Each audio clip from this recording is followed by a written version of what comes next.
ऋग्वेद प्रथम खंड ऋग्वेद भाष्यम प्रथमं मंडलम प्रथमाष्टकः प्रथम अध्यायः प्रथम अनुवादकः अथामिदस्य न वर्चस्य सुक्तस्य मधुछन्दा ऋषिः अग्निर्देवताः गायत्री छन्दः षड्जः स्वरः। यहाँ प्रथम मंत्र में अग्नि शब्द करके ईश्वर ने अपना और भौतिक अर्थ का उपदेश किया है। इस मंत्र में श्लेष्मा अलंकार से दो अर्थों का ग्रहण होता है।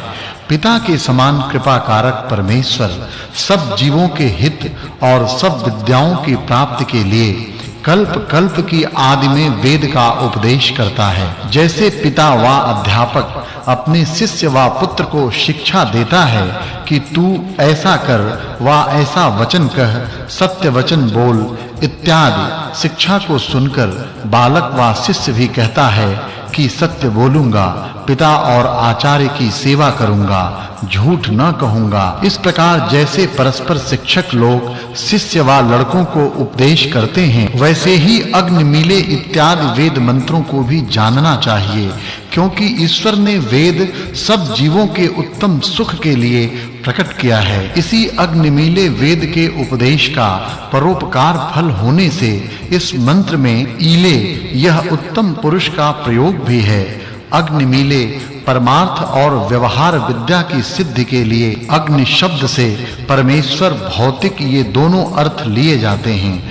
जो पहले समय में आर्य लोगों ने अश्व विद्या के नाम से शीघ्र गमन का हेतु शिल्प विद्या उत्पन्न की थी, वह अग्नि विद्या की ही उन्नति थी। आप ही आप प्रकाशमान, सबका प्रकाश और अनंत ज्ञानमान आदि हेतुओं से अग्नि शब्द से परमेश्वर तथा रूप, दाह, प्रकाश, वेग, छेदन आदि गुण और शिल्प विद्या के मुख्य साधक आदि हेतुओं से प्रथम मंत्र में भौतिक अर्थ का ग्रहण किया है। उक्त अग्नि किनके स्तुति करने व खोजने योग्य है, इसका उपदेश अगले मंत्र में किया है। भावार्थ, जो मनुष्य सब विद्याओं को पढ़ के औरों को पढ़ाते हैं तथा अपने उपदेश से सबका उपकार करने वाले हैं वा हुए हैं, वे पूर्व शब्द से और जो कि अब पढ़ने वाले विद्या ग्रहण के लिए अभ्यास करते हैं, वे नूतन शब्द से ग्रहण किए जाते हैं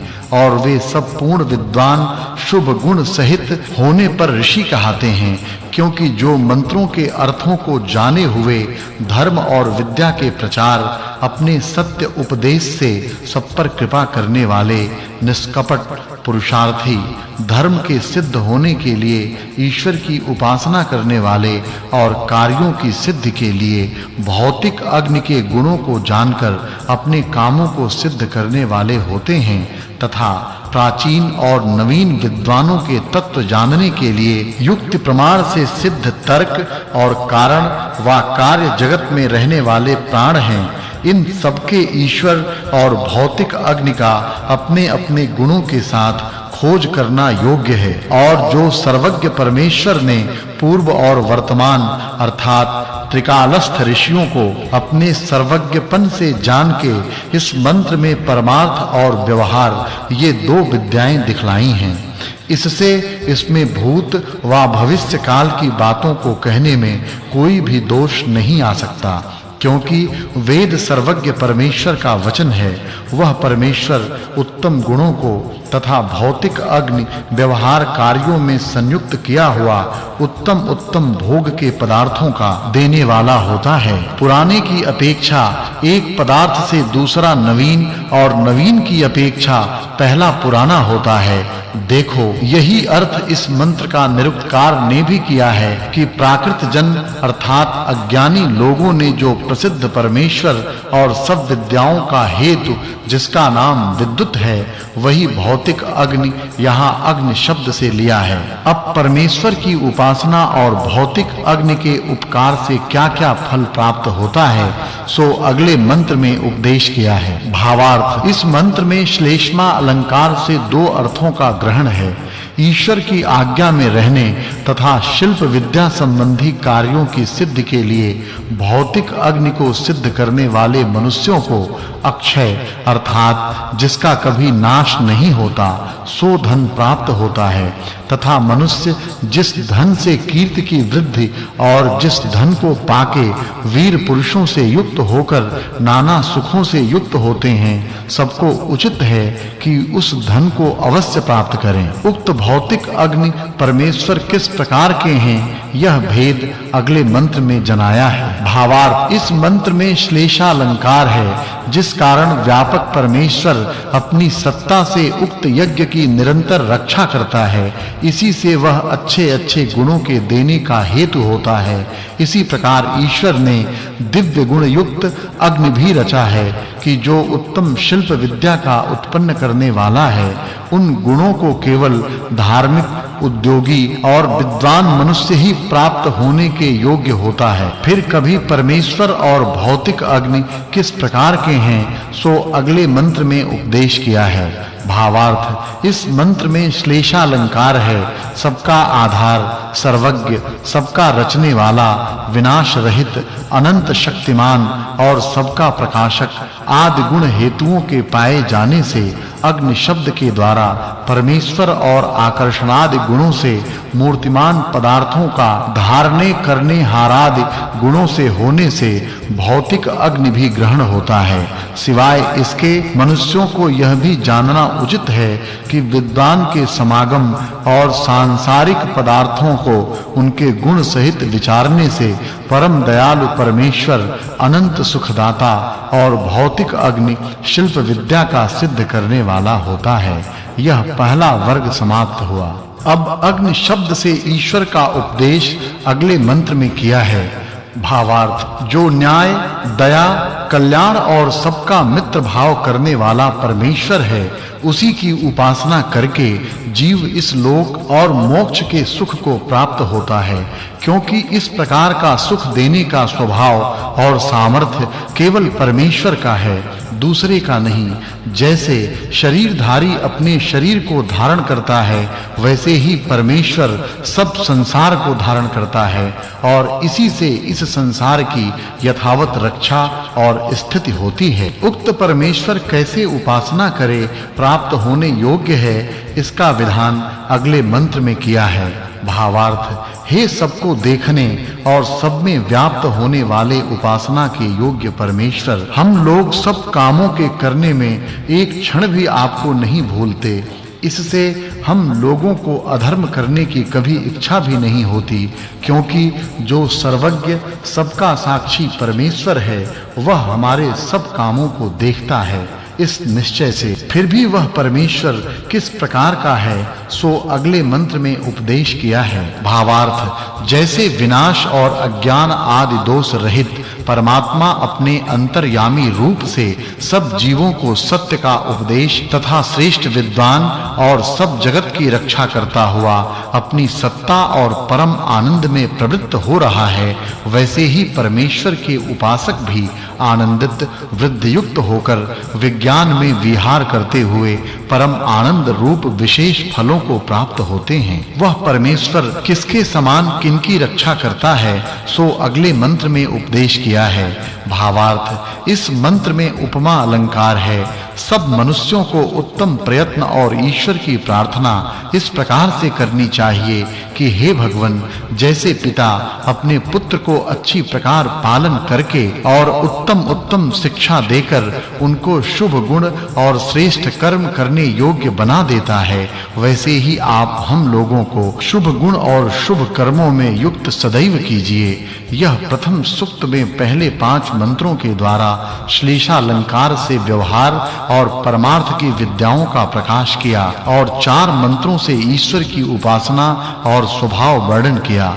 यह पहला सूक्त और दूसरा वर्ग समाप्त हुआ। अब द्वितीय सूक्त का प्रारंभ है। उसके प्रथम मंत्र में उन पदार्थों का वर्णन किया है कि जिन्होंने सब पदार्थ शोभित कर रखे हैं। भावार्थ, इस मंत्र में श्लेषालंकार है। जैसे परमेश्वर के सामर्थ्य से रचे हुए पदार्थ नित्य ही सुशोभित होते हैं, वैसे ही जो ईश्वर का रचा हुआ भौतिक वायु है, उसकी धारणा से भी सब पदार्थों की रक्षा और शोभा तथा जैसे जीव की प्रेम भक्ति से की हुई स्तुति को सर्वगत ईश्वर प्रतिक्षण सुनता है, वैसे ही भौतिक वायु के निमित्त से भी जीव शब्दों के उच्चारण और श्रवण करने को समर्थ होता है।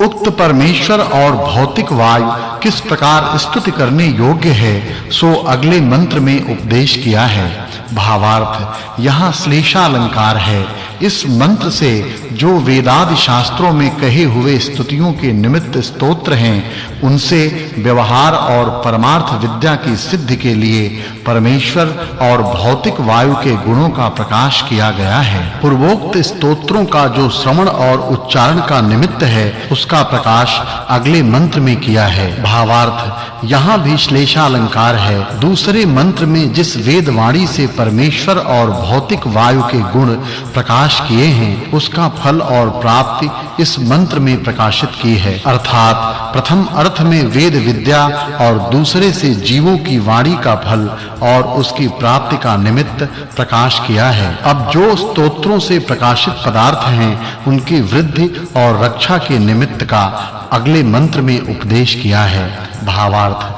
इस मंत्र में परमेश्वर ने प्राप्त होने योग्य और प्राप्त कराने वाले इन दो पदार्थों का प्रकाश किया है। अब पूर्वोक्त सूर्य और पवन जिन्हें ईश्वर ने धारण किया है, वे किस-किस कर्म की सिद्धि के निमित्त रचे गए हैं, इस विषय का अगले मंत्र में उपदेश किया है। भावार्थ, इस मंत्र में परमेश्वर की सत्ता के अवलंब से उक्त इंद्र और वायु अपने-अपने कार्य करने को समर्थ होते हैं, यह वर्णन किया है। यह तीसरा वर्ग समाप्त हुआ। पूर्वोक्त इंद्र और वायु के शरीर के भीतर और बाहरले कार्य का अगले मंत्र में उपदेश किया है। भावार्थ, ब्रह्मांडस्थ सूर्य और वायु सब संसारी पदार्थों को बाहर से तथा जीव और प्राण शरीर के भीतर के अंग आदि सबको प्रकाश देने और पुष्ट करने वाले हैं, परंतु ईश्वर के आधार की अपेक्षा सब स्थानों में रहती है। ईश्वर पूर्वोक्त सूर्य और वायु को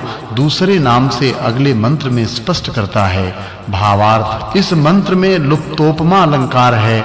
जैसे समुद्र आदि जलस्थलों से सूर्य के आकर्षण से वायु द्वारा जल आकाश में उड़कर वर्षा होने से सबकी वृद्धि और रक्षा होती है, वैसे ही प्राण और अपान आदि से शरीर की रक्षा और वृद्धि होती है। इसलिए मनुष्यों को प्राण, अपान आदि वायु के निमित्त से व्यवहार विद्या की सिद्धि करके सबके साथ उपकार करना उचित है। किस हेतु से ये दोनों सामर्थ्य वाले हैं, यह विद्या अगले मंत्र में कही है। भावार्थ, परमेश्वर के आश्रय से उक्त मित्र और वरुण ब्रह्म ज्ञान के निमित्त जल वर्षाने वाले सब मूर्तिमान व अमूर्तिमान जगत को व्याप्त होकर उसकी वृद्धि, विनाश और व्यवहारों की सिद्धि करने में हेतु होते हैं। वे हमारे लिए किन-किन पदार्थों के धारण करने वाले हैं, इस बात का प्रकाश अगले मंत्र में किया है। भावार्थ, जो ब्रह्मांड में रहने वाले बल और कर्म के निमित्त पूर्वोक्त मित्र और वरुण हैं, उनसे क्रिया और विद्याओं की पुष्टि तथा धारणा होती है। यह दूसरा सूक्त और चौथा वर्ग समाप्त हुआ। अब तृतीय सूक्त का प्रारंभ करते हैं। इसके आदि के मंत्र में अग्नि और जल अश्व नाम से लिया है। भावार्थ, इस मंत्र में ईश्वर ने शिल्प विद्या को सिद्ध करने का उपदेश किया है, जिससे मनुष्य कला युक्त सवारियों को बनाकर संसार में अपने तथा अन्य लोगों के उपकार से सब सुख पावे। फिर वे अश्व किस प्रकार के हैं, सो उपदेश अगले मंत्र में किया है। भावार्थ, यहाँ भी अग्नि और जल के गुणों को प्रत्यक्ष दिखाने के लिए मध्यम पुरुष का प्रयोग है। इससे सब कारीगरों को चाहिए कि तीव्र वेग देने वाली कारीगरी और अपने पुरुषार्थ से शिल्प विद्या की सिद्धि के लिए उक्त अश्वियों की अच्छी प्रकार से योजना करें, जो शिल्प विद्या की सिद्धि करने की इच्छा करते हैं उन पुरुषों को चाहिए कि विद्या और हस्त क्रिया से उक्त अश्वियों को प्रसिद्ध करके उनसे उपयोग लेवें। भावार्थ परमेश्वर मनुष्यों को उपदेश करता है कि हे मनुष्यों, तुमको सब सुखों की सिद्धि से दुख के विनाश के लिए शिल्प विद्या में अग्नि और जल का यथावत उपयोग करना चाहिए। परमेश्वर ने अगले मंत्र में इंद्र शब्द से अपना और सूर्य का उपदेश किया है। भावार्थ यहाँ श्लेषालंकार समझना। जो इस मंत्र में परमेश्वर और सूर्य के गुण और कर्म प्रकाशित किए गए हैं, इनसे परमार्थ और व्यवहार की सिद्धि के लिए अच्छी प्रकार उपयोग लेना सब मनुष्यों के योग्य है। ईश्वर ने अगले मंत्र में अपना प्रकाश किया है। भावार्थ सब मनुष्यों को उचित है कि जो सब कार्य जगत की उत्पत्ति करने में आदि कारण परमेश्वर है, उसको शुद्ध बुद्धि विज्ञान से साक्षात करना चाहिए। ईश्वर ने अगले मंत्र में भौतिक वायु का उपदेश किया है।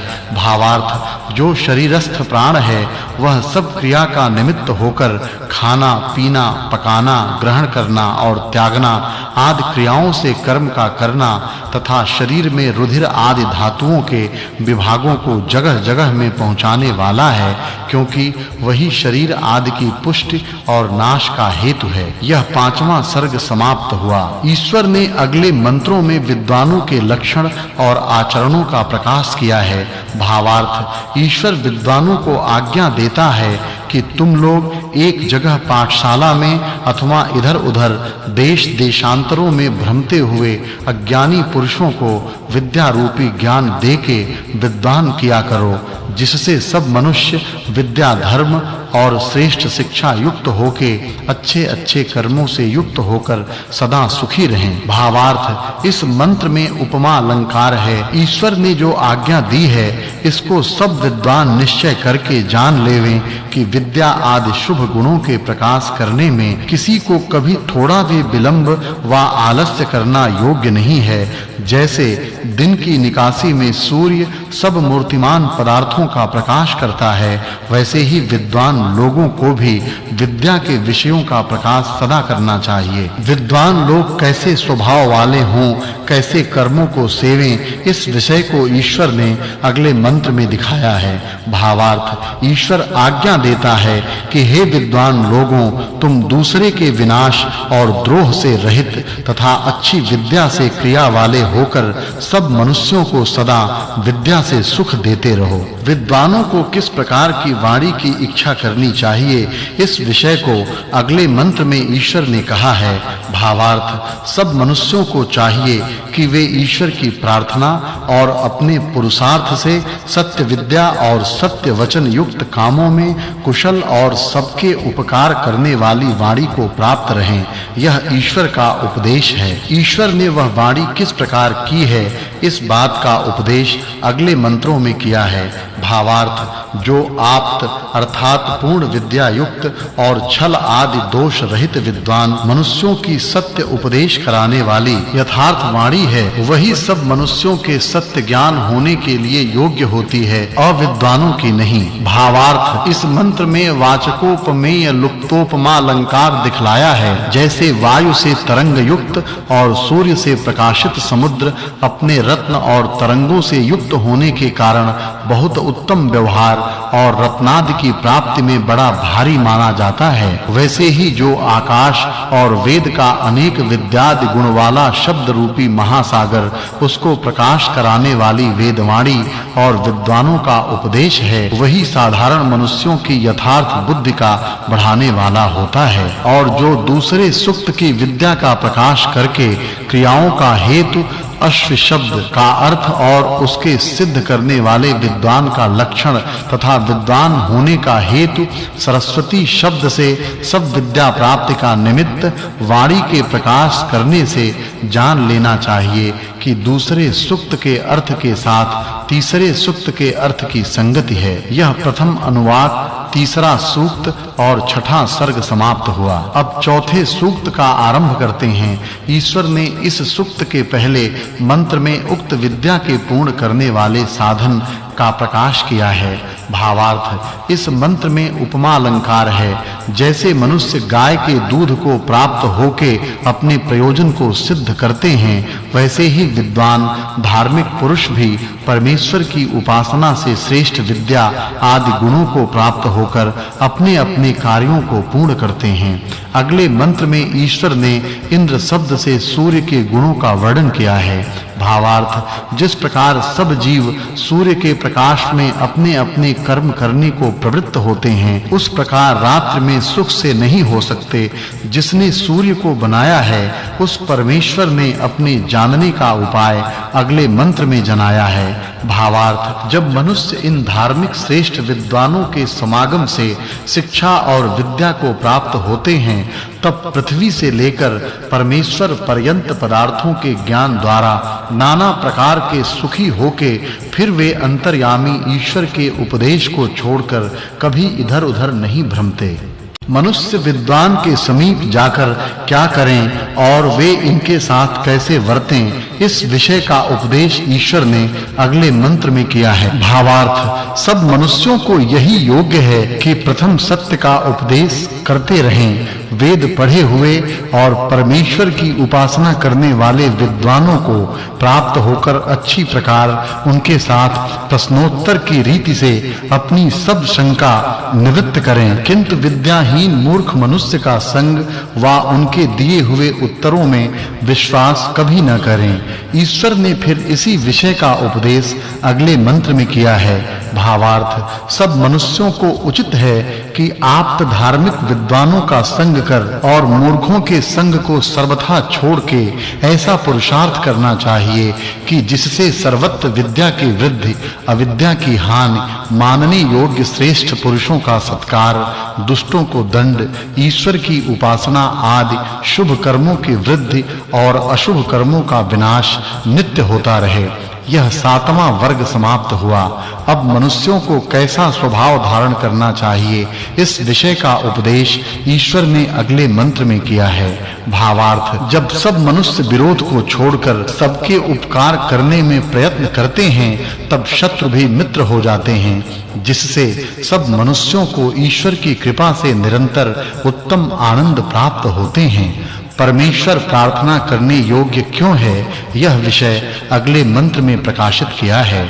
भावार्थ, ईश्वर पुरुषार्थी मनुष्य पर कृपा करता है, आलस करने वाले पर नहीं, क्योंकि जब तक मनुष्य ठीक-ठीक पुरुषार्थ नहीं करता, तब तक ईश्वर की कृपा और अपने किए हुए कर्मों से प्राप्त हुए पदार्थों की रक्षा भी करने में समर्थ कभी नहीं हो सकता। इसलिए मनुष्यों को पुरुषार्थी होकर ही ईश्वर की कृपा का भागी होना चाहिए। फिर भी परमेश्वर ने सूर्य लोक के स्वभाव का प्रकाश अगले मंत्र में किया है। भावार्थ, इस मंत्र में लुप्तोपमा अलंकार है। जैसे जो मनुष्य दुष्टों के साथ धर्म पूर्वक युद्ध करता है, उसका ही विजय होता है और का नहीं, तथा परमेश्वर भी धर्म पूर्वक युद्ध करने वाले मनुष्यों का ही सहाय करने वाला होता है, औरों का नहीं। फिर इंद्र शब्द से अगले मंत्र में ईश्वर का प्रकाश किया है। भावार्थ, जो मनुष्य दुष्टों को युद्ध से निर्बल करता तथा जितेंद्रिय व विद्वान होकर जगदीश्वर की आज्ञा का पालन करता है, वही उत्तम धन व युद्ध में विजय को अर्थात सब शत्रुओं को जीतने वाला होता है। फिर भी वह परमेश्वर कैसा है और क्यों स्तुति करने योग्य है, इस विषय का प्रकाश अगले मंत्र में किया है। भावार्थ, किसी मनुष्य को केवल परमेश्वर की स्तुति मात्र ही करने से संतोष न करना चाहिए, किंतु उसकी आज्ञा में रहकर और ऐसा समझकर कि परमेश्वर मुझको सर्वत्र देखता है, इसलिए अधर्म से निवृत्त होकर और परमेश्वर के सहाय की इच्छा करके मनुष्य को सदा उद्योग ही में वर्तमान रहना चाहिए। उस तीसरे सूक्त की कही हुई विद्या से धर्मात्मा पुरुषों को परमेश्वर का ज्ञान सिद्ध करना तथा आत्मा और शरीर के स्थिर भाव, आरोग्य की प्राप्ति तथा दुष्टों के विजय और पुरुषार्थ से चक्रवर्ती राज्य को प्राप्त होना इत्यादि अर्थ द्वारा इस चौथे सूक्त के अर्थ की संगति समझनी चाहिए। यह चौथा सूक्त और 8वां वर्ग समाप्त हुआ। 5वें सूक्त के प्रथम मंत्र में इंद्र से परमेश्वर और स्पर्श गुण वाले वायु का प्रकाश किया है। भावार्थ, जब तक मनुष्य हठ, छल और अभिमान को छोड़कर सत्य प्रीति के साथ परस्पर मित्रता करके परोपकार करने के लिए तन, मन और धन से यत्न नहीं करते, तब तक उनके सुखों और विद्या आदि उत्तम गुणों की उन्नति कभी नहीं हो सकती। फिर भी अगले मंत्र में उन्हीं दोनों के गुणों का प्रकाश किया है। भावार्थ, इस मंत्र में श्लेषालंकार है। पीछे के मंत्र से इस मंत्र में सखायः, तू, अभिप्रगायत इन 3 शब्दों को अर्थ के लिए लेना चाहिए। इस मंत्र में यथा योग्य व्यवस्था करके उनके किए हुए कर्मों का फल देने से ईश्वर तथा इन कर्म फल भोग कराने के कारण वह विद्या और सब क्रियाओं के साधक होने से भौतिक अर्थात संसारी वायु का ग्रहण किया है। वे तुम, हम और सब प्राणियों के लिए क्या करते हैं सो अगले मंत्र में प्रकाश किया है। भावार्थ, इसमें भी श्लेषालंकार है। ईश्वर पुरुषार्थी मनुष्य का सहायकारी होता है, आलसी का नहीं, तथा स्पर्शवान वायु भी पुरुषार्थी ही से कार्य सिद्धि का निमित्त होता है, क्योंकि किसी प्राणी को पुरुषार्थ के बिना धन व बुद्धि का और इनके बिना उत्तम सुख का लाभ कभी नहीं हो सकता। इसलिए सब मनुष्यों को उद्योगी अर्थात पुरुषार्थी आशा वाले अवश्य होना चाहिए।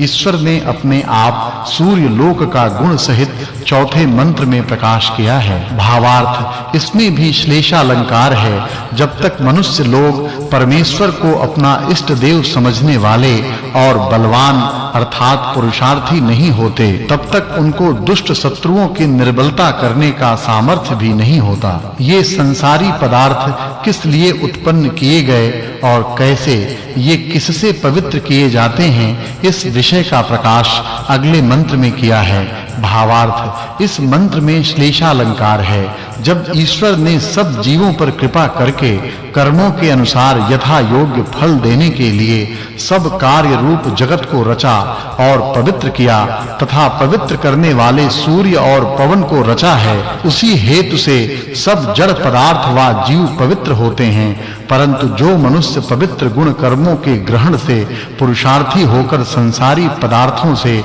यथावत उपयोग लेते तथा सब जीवों को उनके उपयोगी कराते हैं, वे ही मनुष्य पवित्र और सुखी होते हैं। यह 9वां वर्ग समाप्त हुआ। ईश्वर ने जीव क्या करके पूर्वोक्त उपयोग के ग्रहण करने को समर्थ होते हैं, इस विषय में अगले मंत्र में कहा है। भावार्थ, ईश्वर जीव के लिए उपदेश करता है कि हे मनुष्य, तू जब तक विद्या में वृद्ध होकर अच्छी प्रकार परोपकार न करेगा, तब तक तुझको मनुष्यपन और सर्वोत्तम सुख की प्राप्ति कभी न होगी। इससे तू परोपकार करने वाला सदा हो। उक्त काम के आचरण करने वाले जीव को आशीर्वाद कौन देता है, इस बात का प्रकाश अगले मंत्र में किया है। भावार्थ, ईश्वर ऐसे मनुष्यों को आशीर्वाद देता है जो मनुष्य विद्वान परोपकारी होकर अच्छी प्रकार नित्य उद्योग करके इन सब पदार्थों से उपकार ग्रहण करके सब प्राणियों को सुखयुक्त करता है, वही सदा सुख को प्राप्त होता है, अन्य कोई नहीं। ईश्वर ने उक्त अर्थ के ही प्रकाश करने वाले इंद्र शब्द का अगले मंत्र में भी प्रकाश किया है। भावार्थ, जो विश्व में पृथ्वी, सूर्य आदि प्रत्यक्ष और अप्रत्यक्ष रचे हुए पदार्थ हैं, वे सब जगत की उत्पत्ति करने वाले तथा धन्यवाद देने के योग्य परमेश्वर ही को प्रसिद्ध करके जानते हैं कि जिससे न्याय और उपकार आदि ईश्वर के गुणों को अच्छी प्रकार जान के विद्वान भी वैसे ही कर्मों में प्रवृत्त हों। वह जगदीश्वर हमारे लिए क्या करे सो अगले मंत्र में वर्णन किया है। भावार्थ, जिसकी सत्ता में संसार के पदार्थ बलवान होकर अपने-अपने व्यवहारों में वर्तमान हैं, उन सब के सब आदि गुणों से उपकार लेकर विश्व के नाना प्रकार के सुख भोगने के लिए हम लोग पूर्ण पुरुषार्थ करें तथा ईश्वर इस प्रयोजन में हमारा सहाय करे, इसलिए हम लोग ऐसी प्रार्थना करते हैं। किसकी रक्षा से पुरुषार्थ सिद्ध होता है, इस विषय का प्रकाश ईश्वर ने अगले मंत्र में किया है। भावार्थ, कोई मनुष्य अन्याय से किसी प्राणी को मारने की इच्छा न करे, किंतु परस्पर सब मित्र भाव से वर्तें, क्योंकि जैसे परमेश्वर बिना अपराध के किसी का तिरस्कार नहीं करता, वैसे ही सब मनुष्यों को भी करना चाहिए। इस पंचम सूक्त की विद्या से मनुष्य को किस प्रकार पुरुषार्थ और सबका उपकार करना चाहिए, इस विषय के कहने से चौथे सूक्त के अर्थ के साथ इसकी संगति जाननी चाहिए।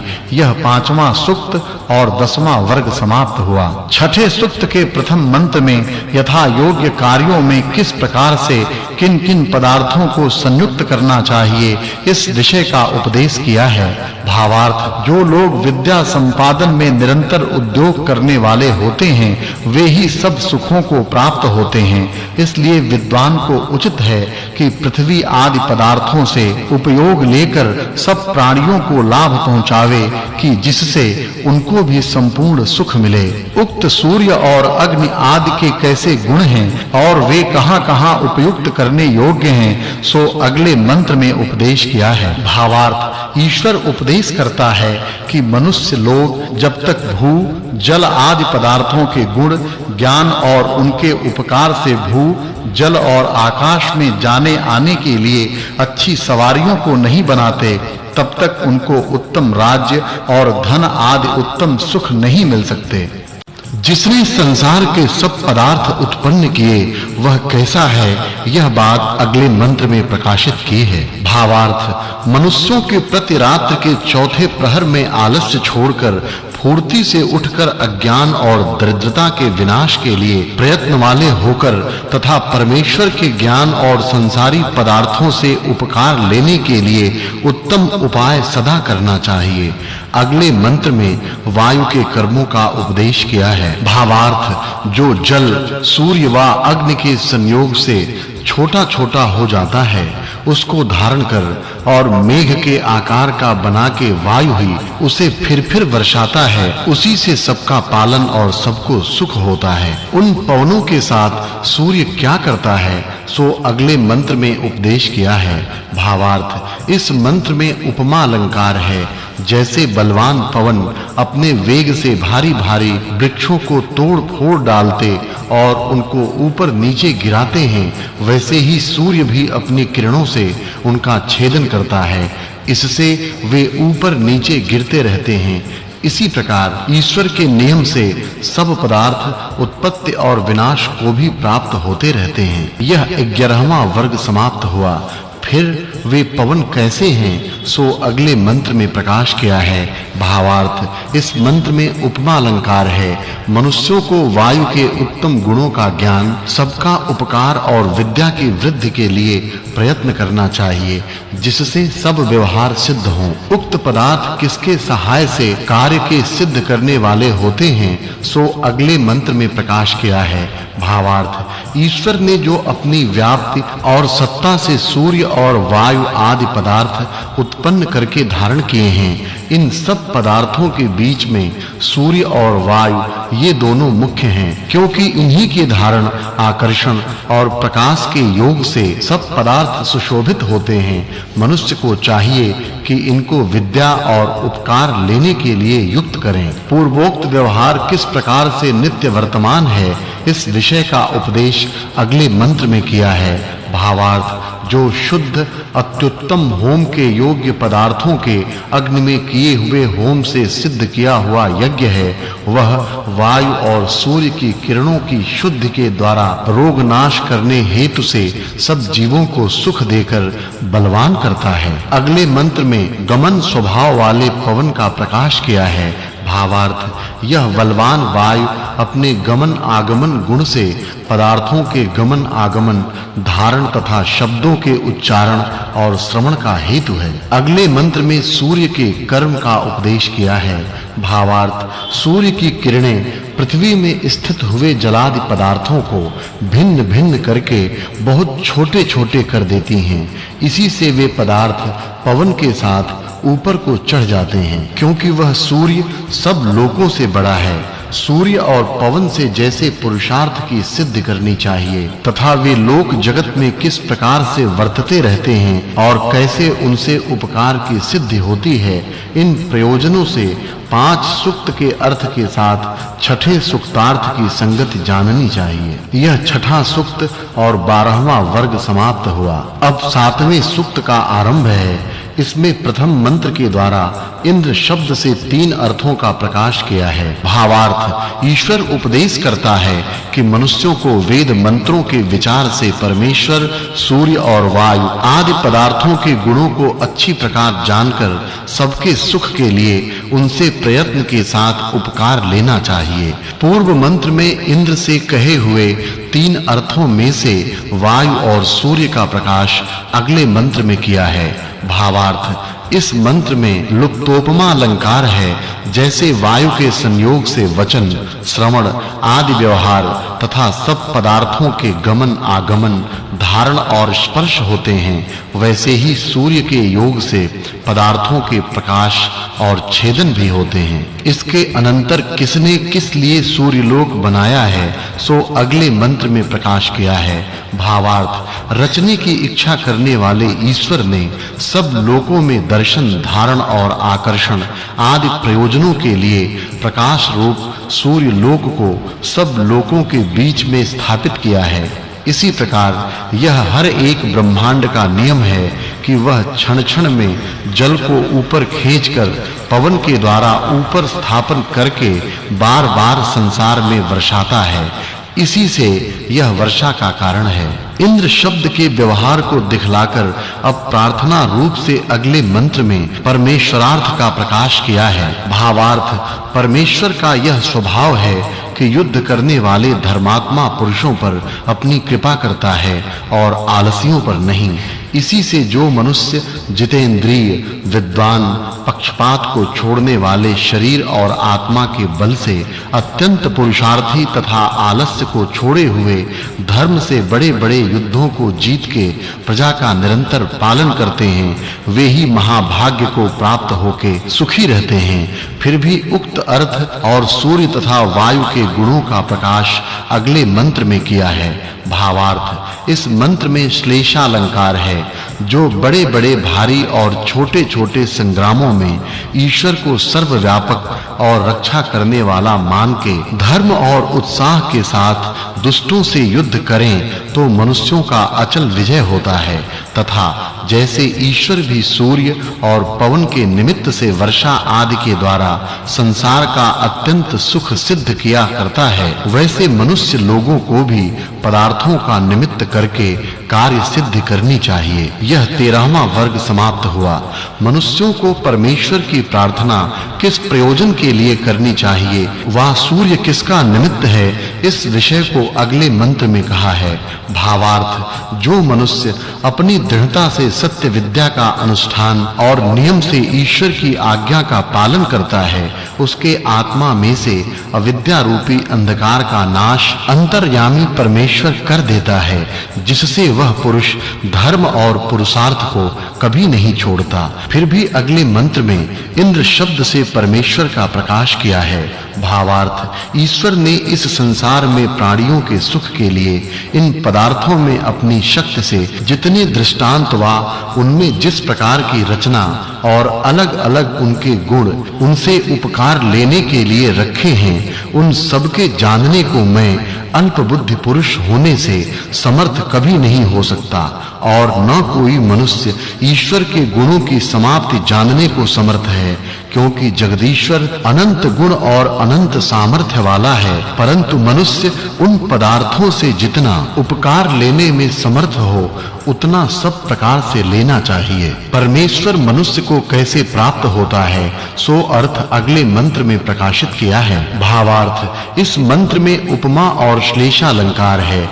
मनुष्य ही परमेश्वर को प्राप्त हो सकते हैं, क्योंकि वे ज्ञान की वृद्धि करने के स्वभाव वाले होते हैं और धर्मात्मा ज्ञान वाले मनुष्यों का परमेश्वर को प्राप्त होने का स्वभाव है तथा जो ईश्वर ने रचकर कक्षा में स्थापन किया हुआ सूर्य है वह अपने सामने अर्थात समीप के लोकों को चुंबक पत्थर और लोहे के समान खींचने को समर्थ रहता है। सब प्रकार से सबका सहायकारी परमेश्वर ही है। इस विषय का अगले मंत्र में प्रकाश किया है। भावार्थ जो सबका स्वामी अंतर्यामी व्यापक और सब ऐश्वर्य देने वाला जिसमें कोई दूसरा और जिसकी किसी दूसरे की सहाय की इच्छा नहीं है वही सब मनुष्यों को इष्ट बुद्धि से सेवा करने योग्य है। जो मनुष्य उस परमेश्वर को छोड़ के दूसरे को इष्ट देव मानता है वह भाग्यहीन बड़े-बड़े घोर दुखों को सदा प्राप्त होता है। उक्त परमेश्वर सर्वोपरि विराजमान है।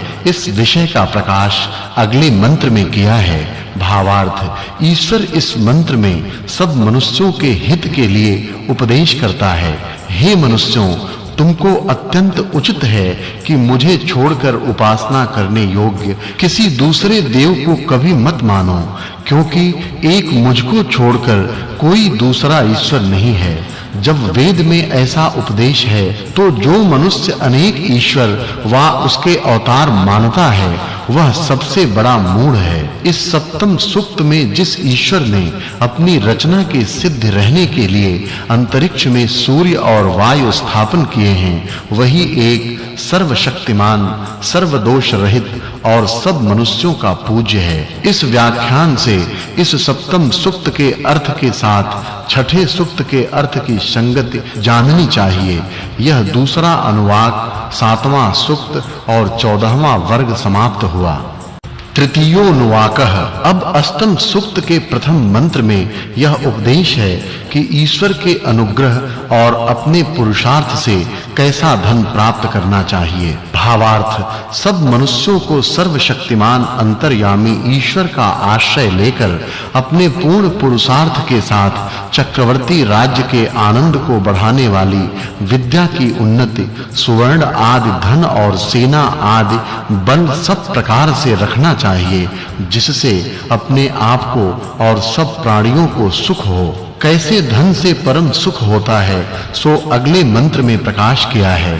भावार्थ ईश्वर के सेवक मनुष्यों को उचित है कि अपने शरीर और बुद्धि बल को बहुत बढ़ावें, जिससे श्रेष्ठों का पालन और दुष्टों का अपमान सदा होता रहे और जिससे शत्रुजन उनके मुष्टि प्रहार को न सह सकें, इधर-उधर छिपते भागते फिरें। मनुष्य किसको धारण करने से शत्रुओं को जीत सकते हैं सो अगले मंत्र में प्रकाश किया है। भावार्थ मनुष्य को उचित है कि धर्म और ईश्वर के आश्रय से शरीर की पुष्टि और विद्या के द्वारा आत्मा का बल तथा युद्ध की पूर्ण सामग्री, परस्पर अविरोध और उत्साह आदि श्रेष्ठ गुणों को ग्रहण करके दुष्ट शत्रुओं के पराजय करने से अपने और सब प्राणियों के लिए सुख सदा बढ़ाते रहें। किस के सहाय से उक्त सुख सिद्ध होता है सो अगले मंत्र में प्रकाश किया है। भावार्थ शूरता दो प्रकार की होती है, एक तो शरीर की पुष्टि और दूसरी विद्या तथा धर्म से संयुक्त आत्मा की पुष्टि।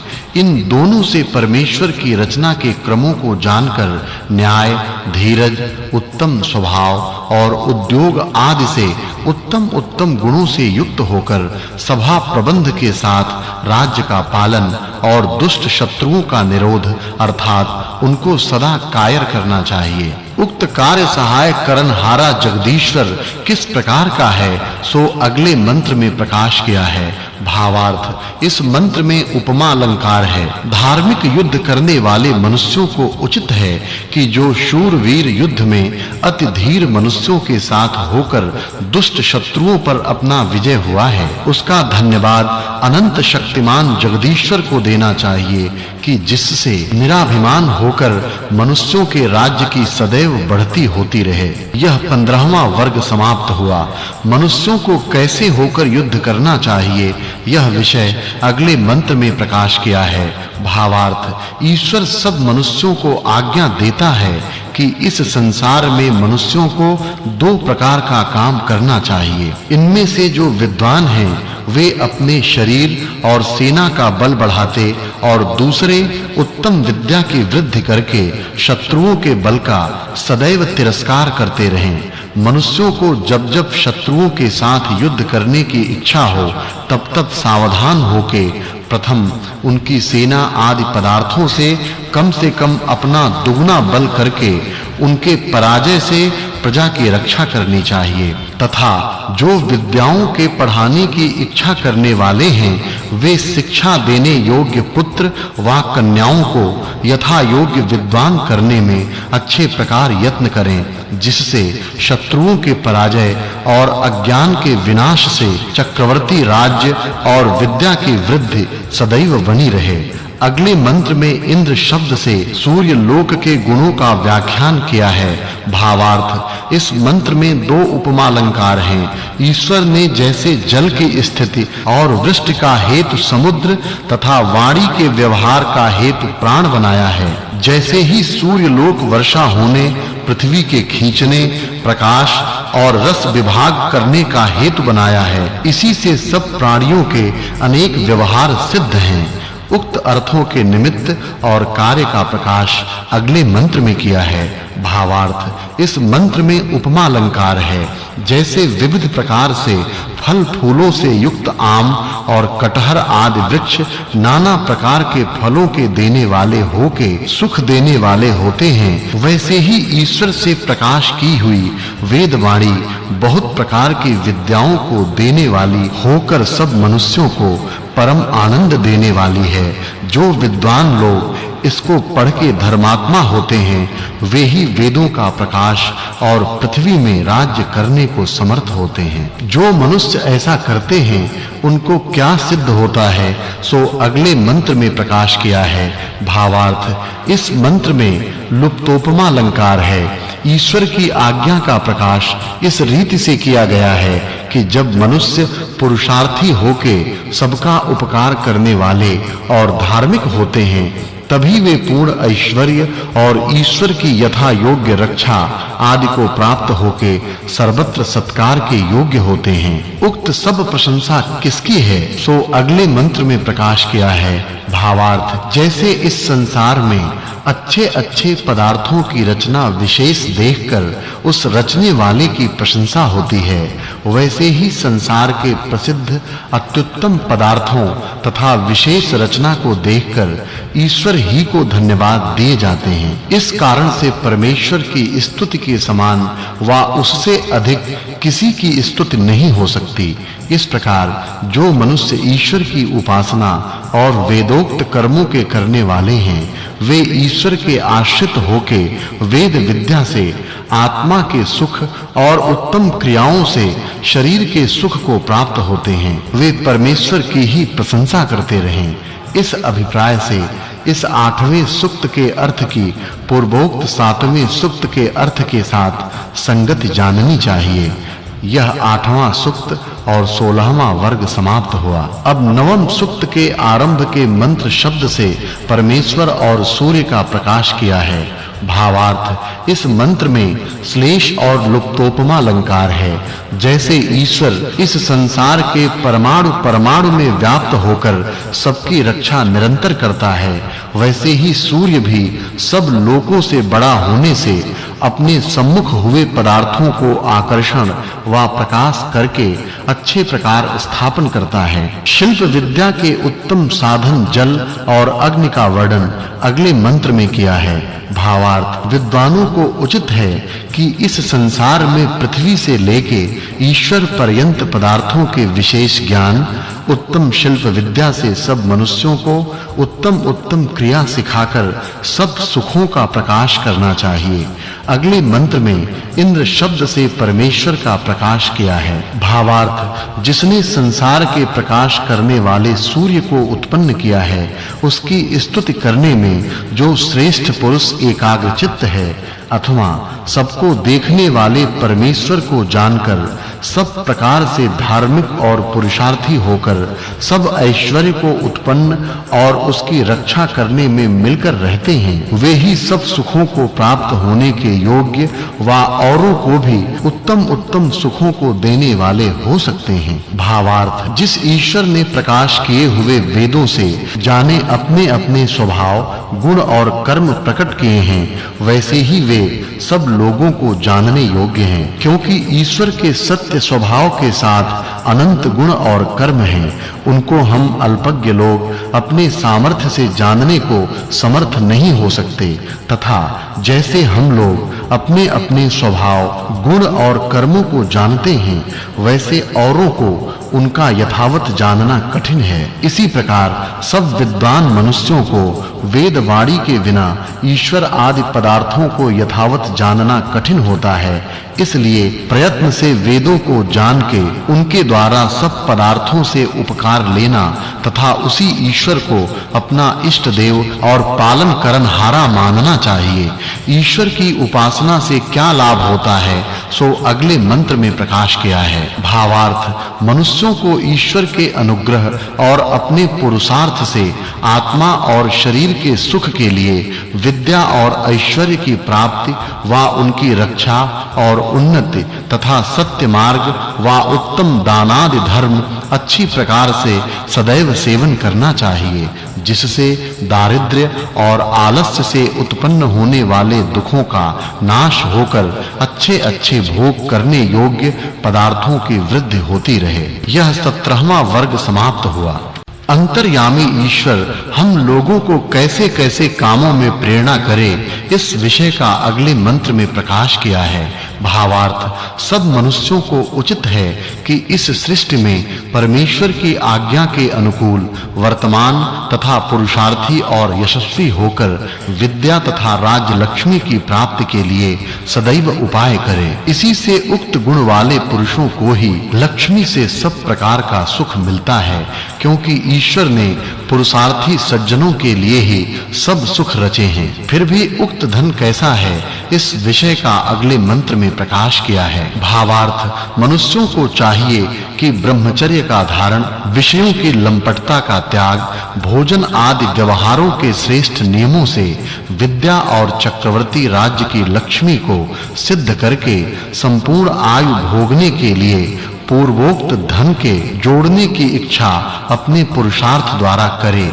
कि जिससे इस संसार का व परमार्थ का दृढ़ और विशाल अर्थात अति श्रेष्ठ सुख सदैव बना रहे। परंतु यह उक्त सुख केवल ईश्वर की प्रार्थना से ही नहीं मिल सकता, किंतु उसकी प्राप्ति के लिए पूर्ण पुरुषार्थ करना भी अवश्य उचित है। भावार्थ, हे जगदीश्वर, आप कृपा करके जो अत्यंत पुरुषार्थ के साथ जिस धन के द्वारा बहुत से सुखों को सिद्ध करने वाली सेना प्राप्त होती है, उसको हम लोगों में नित्य स्थापन कीजिए। फिर भी यह इंद्र कैसा है, सो अगले मंत्र में प्रकाश किया है। भावार्थ, सब मनुष्यों को उचित है कि जो ऐश्वर्य के निमित्त संसार का स्वामी सर्वत्र व्यापक इंद्र परमेश्वर है, उसकी प्रार्थना और ईश्वर के न्याय आदि गुणों की प्रशंसा पुरुषार्थ के साथ सब प्रकार से अतिश्रेष्ठ विद्या है, राज्य लक्ष्मी आदि पदार्थों को प्राप्त होकर उनकी उन्नति और रक्षा सदा करें। किस प्रयोजन के लिए परमेश्वर की प्रार्थना करनी चाहिए,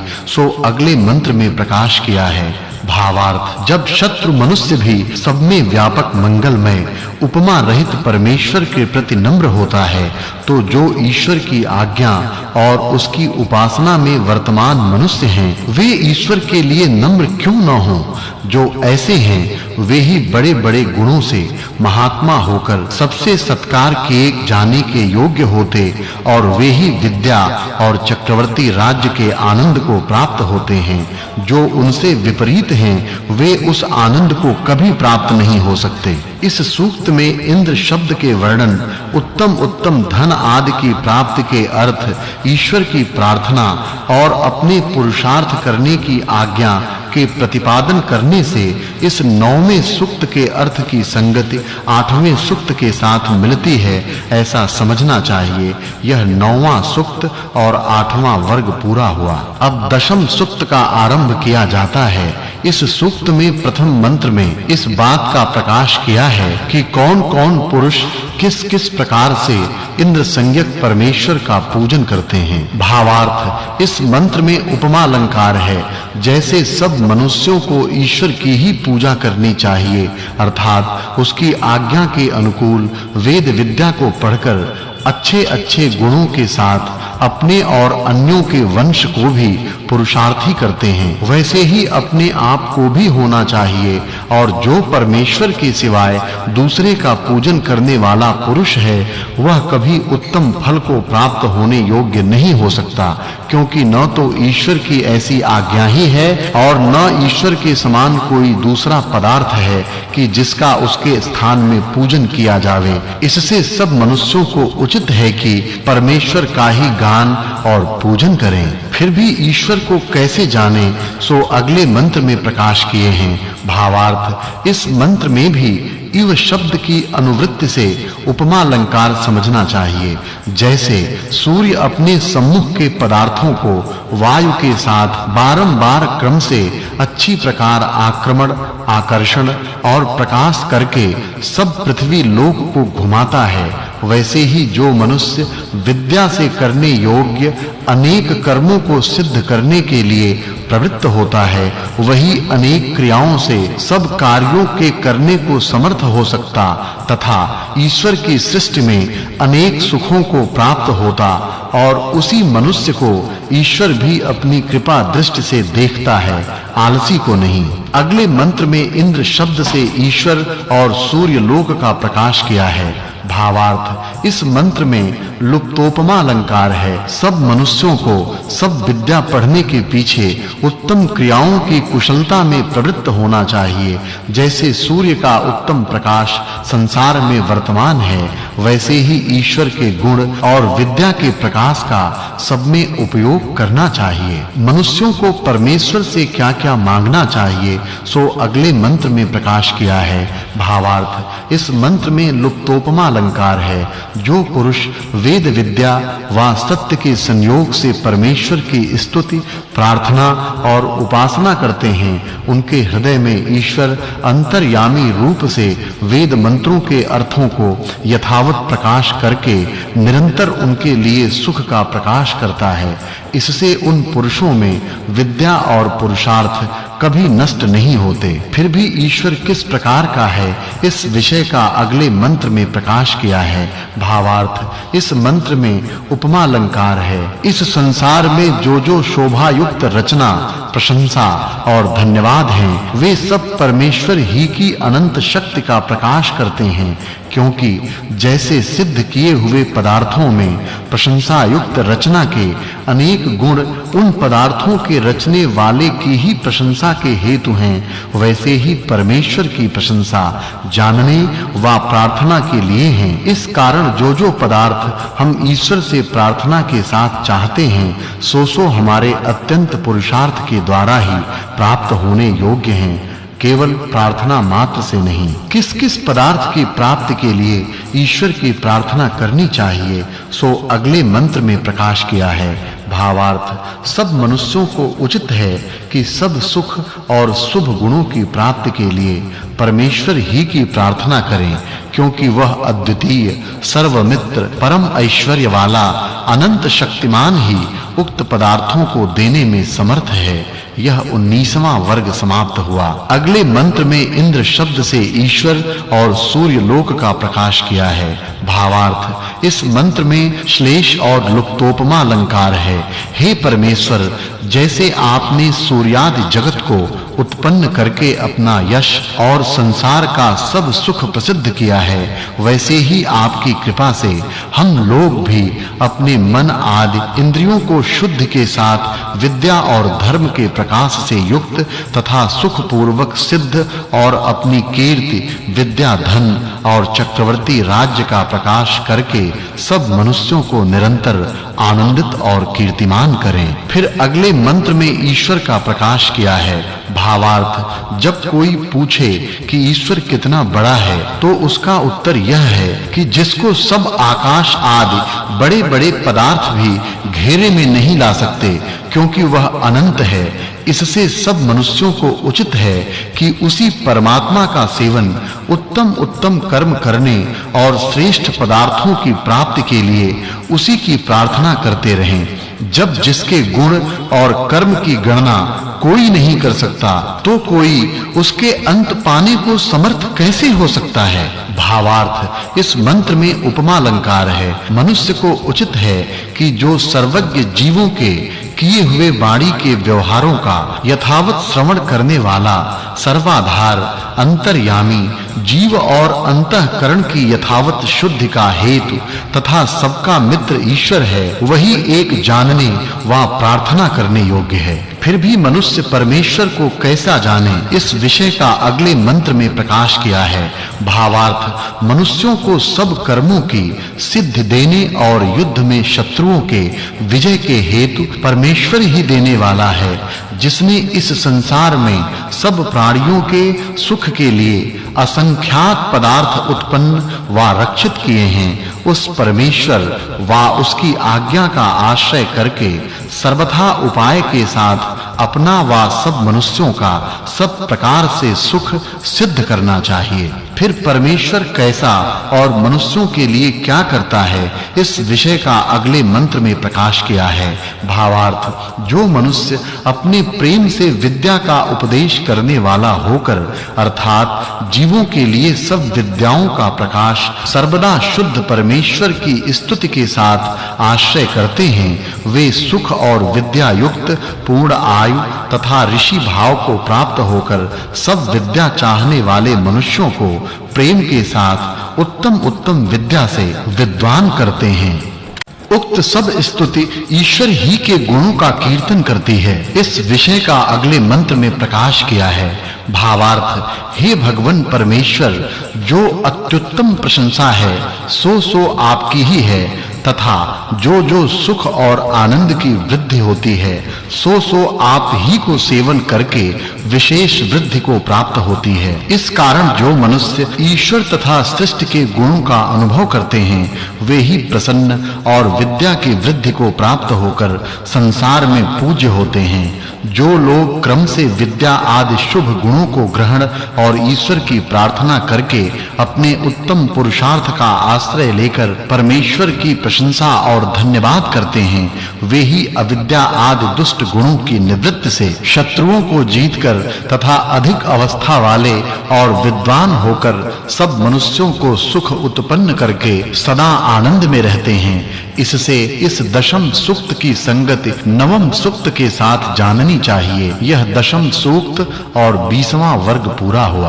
अब 11वें सूक्त का आरंभ किया जाता है तथा पहले मंत्र में इंद्र शब्द से ईश्वर व विजय करने वाले पुरुष का उपदेश किया है। भावार्थ, इस मंत्र में श्लेषालंकार है। सब वेदवाणी परम ऐश्वर्य युक्त, सब में रहने, सब जगह रमण करने, सत्य स्वभाव तथा धर्मात्मा सज्जनों को विजय देने वाले परमेश्वर और धर्म व बल से दुष्ट मनुष्यों को जीतने तथा धर्मात्मा व सज्जन पुरुषों की रक्षा करने वाले मनुष्य का प्रकाश करती है। इस प्रकार परमेश्वर वेदवाणी से सब मनुष्यों को आज्ञा देता है। भावार्थ, इस मंत्र में श्लेषालंकार है। जो मनुष्य परमेश्वर की आज्ञा के पालने व अपने धर्मानुष्ठान से परमात्मा तथा शूरवीर आदि मनुष्यों में मित्र भाव अर्थात प्रीति रखते हैं, वे बल वाले होकर किसी मनुष्य से पराजय व भय को प्राप्त कभी नहीं होते। भावार्थ, इस मंत्र में भी श्लेषालंकार है। जैसे ईश्वर व राजा की तरह संसार में दान और रक्षा निश्चल न्याययुक्त होती है, वैसे अन्य मनुष्यों को भी प्रजा के बीच में विद्या और निर्भयता का निरंतर विस्तार करना चाहिए। जो ईश्वर न होता तो यह जगत कैसे उत्पन्न होता, तथा जो ईश्वर सब पदार्थों को उत्पन्न करके सब मनुष्यों के लिए नहीं देता, तो मनुष्य लोग कैसे जी सकते। इससे सब कार्यों को उत्पन्न करने और सब सुखों का देने वाला ईश्वर ही है, अन्य कोई नहीं। यह बात सबको माननी चाहिए। फिर अगले मंत्र में इंद्र शब्द से सूर्य और सेनापति के गुणों का उपदेश किया है। भावार्थ, इस मंत्र में श्लेषालंकार है।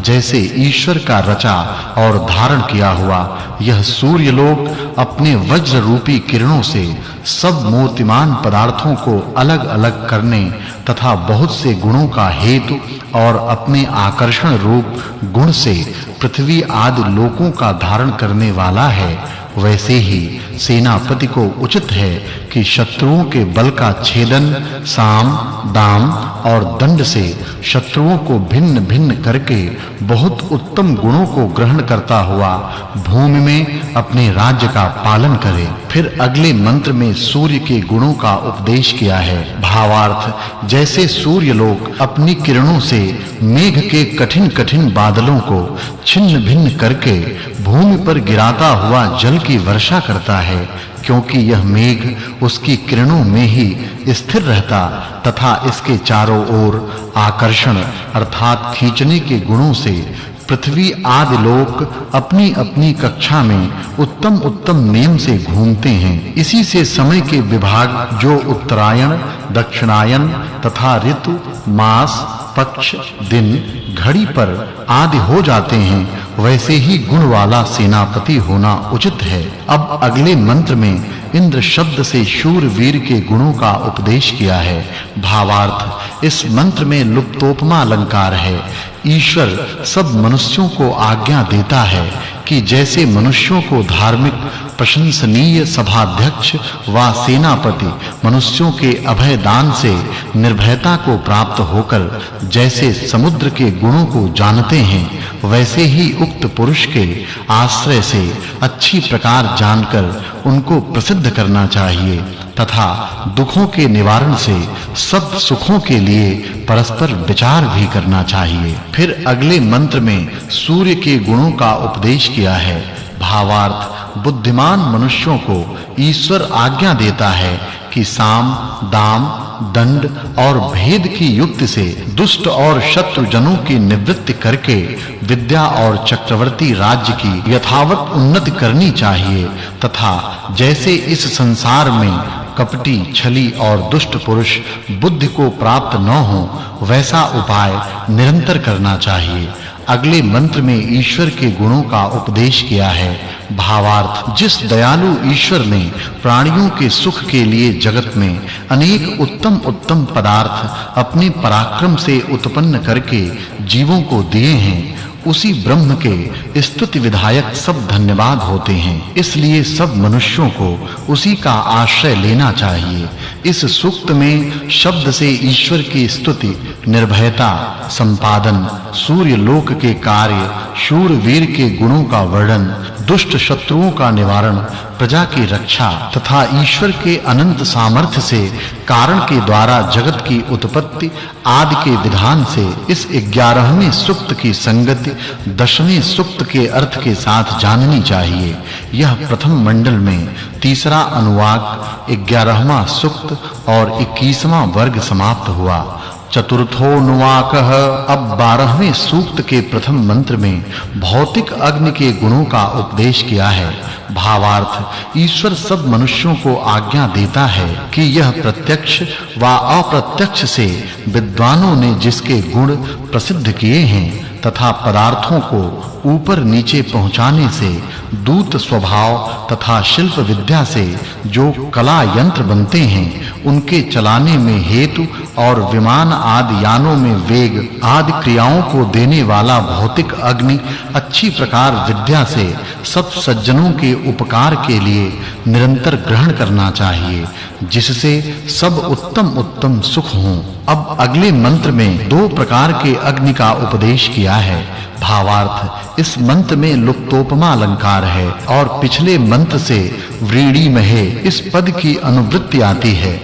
ईश्वर सब मनुष्यों के लिए उपदेश करता है कि हे मनुष्यों, तुम लोगों को विद्युत अर्थात बिजली रूप तथा प्रत्यक्ष भौतिक अग्नि से कला कौशल आदि सिद्ध करके इष्ट सुख सदैव भोगने और भुगवाने चाहिए। अगले मंत्र में अग्नि शब्द से ईश्वर के गुणों का उपदेश किया है। भावार्थ, इस मंत्र में श्लेषालंकार है। हे मनुष्यों, जिस प्रत्यक्ष अग्नि में सुगंध आदि गुणयुक्त पदार्थों का होम किया करते हैं, जो उन पदार्थों के साथ अंतरिक्ष में ठहरने वाले वायु और मेघ के जल को शुद्ध करके इस संसार में दिव्य सुख उत्पन्न करता है, इस कारण हम लोगों को इस अग्नि के गुणों की खोज करना चाहिए। यह ईश्वर की आज्ञा सबको मानने योग्य है। अगले मंत्र में भौतिक अग्नि के गुणों का उपदेश किया है। भावार्थ, परमेश्वर आज्ञा देता है कि हे मनुष्यों, यह अग्नि तुम्हारा दूत है, क्योंकि हवन किए हुए परमाणु रूप पदार्थ को अंतरिक्ष में पहुंचाता और उत्तम भोगों की प्राप्ति का हेतु है। इससे सब मनुष्यों को अग्नि के जो प्रसिद्ध गुण हैं, उनको संसार में अपने कार्यों की सिद्धि के लिए अवश्य प्रकाशित करना चाहिए। उक्त अग्नि फिर भी क्या करता है, सो अगले मंत्र में प्रकाशित किया है। भावार्थ, जो अग्नि इस प्रकार सुगंध्यादि गुणों वाले पदार्थों से संयुक्त होकर सब दुर्गंध आदि दोषों का निवारण करके सबके लिए सुखदायक होता है, वह अच्छे प्रकार काम में लाना चाहिए।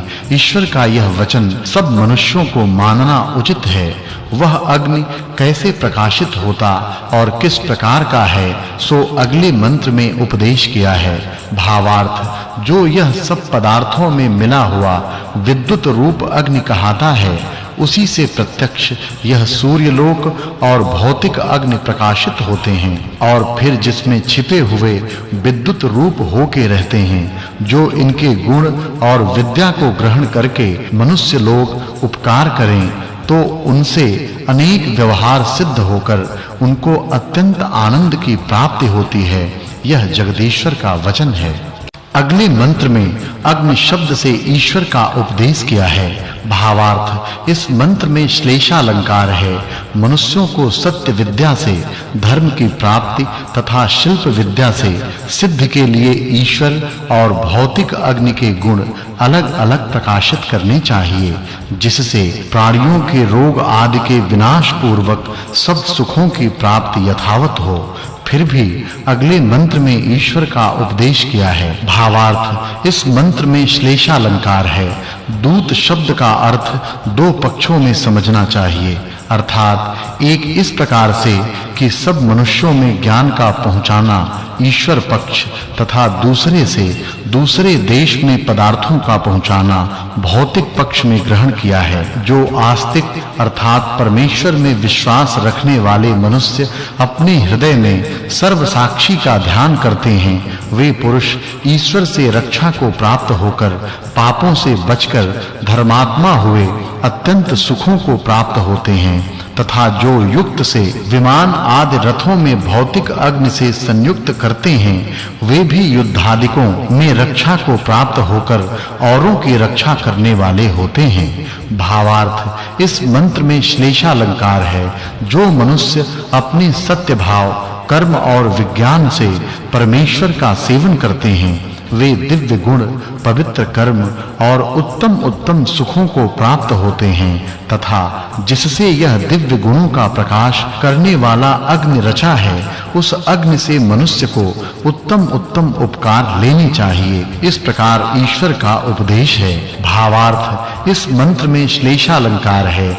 जिस प्राणी को किसी पदार्थ की इच्छा उत्पन्न हो, वह अपनी काम सिद्ध के लिए परमेश्वर की प्रार्थना और पुरुषार्थ करे। जैसे इस वेद में जगदीश्वर के गुण, स्वभाव तथा अन्यों में प्रतिपादित किए हुए दृष्टिगोचर होते हैं, वैसे मनुष्यों को उनके अनुकूल कर्म के अनुष्ठान से अग्नि आदि पदार्थों के गुणों को ग्रहण करके अनेक प्रकार व्यवहार की सिद्धि करनी चाहिए। भावार्थ, इस मंत्र में श्लेषालंकार है तथा पहले मंत्र में चकार की अनुवृत्ति की है। हर एक मनुष्य को वेद आदि के नवीन अध्ययन से वेद की उच्चारण क्रिया प्राप्त होती है। इस कारण नवीयसा इस पाद का उच्चारण किया है। जिन धर्मात्मा मनुष्यों ने यथावत शब्दार्थ पूर्वक वेद के पढ़ने और वेदोक्त कर्मों के अनुष्ठान से जगदीश्वर को प्रसन्न किया है, उन मनुष्यों को वह उत्तम विद्या आदि धन तथा शूरता आदि गुणों को उत्पन्न करने वाली श्रेष्ठ कामना को देता है। क्योंकि जो वेद के पढ़ने और परमेश्वर के सेवन से युक्त मनुष्य हैं, वे अनेक सुखों का प्रकाश करते हैं। भावार्थ, इस मंत्र में श्लेषालंकार है। दिव्य विद्याओं के प्रकाश होने से देव शब्द से वेदों का ग्रहण किया है। जब मनुष्य लोग सत्य प्रेम के साथ वेदवाणी से जगदीश्वर की स्तुति करते हैं, तब वह परमेश्वर उन मनुष्यों को विद्या दान से प्रसन्न करता है। वैसे ही यह भौतिक अग्नि भी विद्या से कला कौशल में युक्त किया हुआ ईंधन आदि पदार्थों में ठहरकर सब क्रिया कांड का सेवन करता है। इस 12वें सूक्त के अर्थ की अग्नि शब्द के अर्थ के योग से 11वें सूक्त के अर्थ से संगति जाननी चाहिए। यह 12वां सूक्त और 23वां वर्ग समाप्त हुआ। अब 13वें सूक्त के अर्थ का आरंभ करते हैं। इसके प्रथम मंत्र में परमेश्वर के गुणों का उपदेश किया है। भावार्थ, इस मंत्र में श्लेषालंकार है। जो मनुष्य बहुत प्रकार की सामग्री को ग्रहण करके विमान आदि यानों में सब पदार्थों के प्राप्त कराने वाले अग्नि की अच्छी प्रकार योजना करता है, उस मनुष्य के लिए वह अग्नि नाना प्रकार के सुखों की सिद्धि कराने वाला होता है। अगले मंत्र में शरीर आदि की रक्षा करने वाले भौतिक अग्नि के गुण वर्णन किए हैं। भावार्थ, जब अग्नि में सुगंध आदि पदार्थों का हवन होता है, तभी वह यज्ञ वायु आदि पदार्थों को शुद्ध तथा शरीर और औषधि आदि पदार्थों की रक्षा करके अनेक प्रकार के रसों को उत्पन्न करता है तथा उन शुद्ध पदार्थों के भोग से प्राणियों के विद्या ज्ञान और बल की वृद्धि भी होती है। अगले मंत्र में मनुष्यों के प्रशंसा करने योग्य भौतिक अग्नि के गुणों का उपदेश किया है। भावार्थ, जो भौतिक अग्नि इस संसार में होम के निमित्त युक्ति से ग्रहण किया हुआ प्राणियों की प्रसन्नता कराने वाला है, उस अग्नि की 7 जीभें हैं, अर्थात काली, जो कि सुपेद आदि रंग का प्रकाश करने वाली, कराली, सहने में कठिन, मनोजवा, मन के समान वेग वाली, सुलोहिता, जिसका उत्तम रक्त वर्ण है, सुधूम्र वर्णा, जिसका सुंदर धूमलासा वर्ण है, स्फुलिंगिनी, जिससे बहुत से चिन्हगे उठते हों, तथा विश्वरूपी, जिसका सब रूप है। ये देवी अर्थात अतिशय करके प्रकाशमान और लेलायमाना, प्रकाश से सब जगह जाने वाली 7 प्रकार की जिह्वा हैं, अर्थात सब पदार्थों को ग्रहण करने वाली होती हैं। इस उक्त 7 प्रकार की अग्नि की जीभों से सब पदार्थों में मनुष्यों को उपकार लेना चाहिए। उक्त अग्नि इस प्रकार उपकार में लिया हुआ जिसका हेतु होता है, सो उपदेश अगले मंत्र में किया है। भावार्थ, मनुष्यों को बहुत कलाओं से संयुक्त पृथ्वी, जल और अंतरिक्ष में गमन का हेतु तथा अग्नि व जल आदि पदार्थों से संयुक्त 3 प्रकार का रथ कल्याणकारक तथा अत्यंत सुख देने वाली होकर बहुत उत्तम कार्यों की सिद्धि को प्राप्त कराने वाला होता है। फिर वह भौतिक अग्नि उक्त प्रकार से क्रिया में युक्त किया हुआ क्या करता है, सो अगले मंत्र में उपदेश किया है। भावार्थ, विद्वान लोग अग्नि में जो घृत पदार्थ छोड़ते हैं, वे अंतरिक्ष को प्राप्त होकर वहां के ठहरे हुए जल को शुद्ध करते हैं और वह शुद्ध हुआ जल सुगंधि आदि गुणों से सब पदार्थों को आच्छादन करके सब प्राणियों को सुखयुक्त करता है। अब अगले मंत्र में घर, यज्ञशाला और विमान आदि रथ अनेक द्वारों के सहित बनाने चाहिए, इस विषय का उपदेश किया है। भावार्थ, मनुष्य को अनेक प्रकार के द्वारों के घर, यज्ञशाला और विमान आदि यानों को बनाकर उनमें स्थित होम और देशांतरों में जाना आना करना चाहिए, यह 24वां वर्ग समाप्त हुआ। उक्त कर्म से दिन रात सुख होता है, सो अगले मंत्र में प्रकाशित किया है। भावार्थ, मनुष्यों को जो उचित है कि इस संसार में विद्या से सदैव उपकार लेवें, क्योंकि रात्रि दिन सब प्राणियों के सुख दुख का हेतु होता है। अब अगले मंत्र में उन अग्नियों का उपदेश किया है जो शुद्ध करने वाले विद्युत रूप से अप्रसिद्ध और प्रत्यक्ष स्थूल रूप से प्रसिद्ध हैं। भावार्थ, जैसे एक बिजली, वेग आदि अनेक गुण वाला अग्नि है, इसी प्रकार प्रसिद्ध अग्नि भी है तथा ये दोनों सकल पदार्थों के देखने में और अच्छे प्रकार क्रियाओं में नियुक्त किए हुए शिल्प आदि अनेक कार्यों की सिद्धि के हेतु होते हैं। इसलिए इन्हीं से मनुष्यों को सब उपकार लेने चाहिए। वहां 3 प्रकार की क्रिया का प्रयोग करना चाहिए। इस विषय का उपदेश अगले मंत्र में किया है। भावार्थ, मनुष्यों को इडा, जो कि पठन पाठन की प्रेरणा देनहारी, सरस्वती, जो उपदेश रूप ज्ञान का प्रकाश करने, तथा मही, जो सब प्रकार से प्रशंसा करने योग्य है, ये तीनों वाणी कुतर्क से खंडन करने योग्य नहीं हैं तथा सब सुख के लिए 3 प्रकार की वाणी सदैव स्वीकार करनी चाहिए, जिससे निश्चलता से अविद्या का नाश हो। फिर वहां क्या-क्या करना चाहिए, इस विषय का उपदेश अगले मंत्र में किया है। भावार्थ, इस मंत्र में श्लेषालंकार है। मनुष्य को अनंत सुख देने वाले ईश्वर ही की उपासना करनी चाहिए तथा जो यह भौतिक अग्नि सब पदार्थों का छेदन करने, सब रूप, गुण और पदार्थों का प्रकाश करने, सबसे उत्तम और हम लोगों की शिल्प विद्या का अद्वितीय साधन है, उसका उपयोग शिल्प विद्या में यथावत करना चाहिए। वह अग्नि किससे प्रज्वलित हुआ, इन कार्यों को सिद्ध करता है, इसका उपदेश अगले मंत्र में किया है। भावार्थ, मनुष्यों से पृथ्वी तथा सब पदार्थ जलमय युक्त से क्रिया से युक्त किए हुए अग्नि से प्रदीप्त होकर रोगों की निर्मूलता से बुद्धि और बल को देने के कारण ज्ञान के बढ़ाने के हेतु होकर दिव्य गुणों का प्रकाश करते हैं। इस क्रिया कांड को मनुष्य लोग जिस प्रकार से करें, सो उपदेश अगले मंत्र में किया है। भावार्थ, मनुष्य लोग विद्या तथा क्रियावान होकर यथा योग्य बने हुए स्थानों में उत्तम विचार से क्रिया समूह से सिद्ध होने वाले कर्मकांड को नित्य करते हुए और वहां विद्वानों को बुलाकर वा आप ही उनके समीप जाकर उनकी विद्या और क्रिया की चतुराई को ग्रहण करें। हे ससज्जन लोगों, तुमको विद्या और क्रिया की कुशलता आलस्य से कभी नहीं छोड़नी चाहिए, क्योंकि ऐसी ही ईश्वर की आज्ञा सब मनुष्यों के लिए है। इस 13वें सूक्त के अर्थ की अग्नि आदि दिव्य पदार्थों के उपकार लेने के विधान से 12वें सूक्त के अभिप्राय के साथ संगति जाननी चाहिए। यह 13वां सूक्त और 25वां वर्ग पूरा हुआ। अब 14वें सूक्त का आरंभ है। उसके पहले मंत्र में बहुत पदार्थों के साथ संयोग करने वाले ईश्वर और भौतिक अग्नि का उपदेश किया है। भावार्थ, इस मंत्र में श्लेषालंकार है।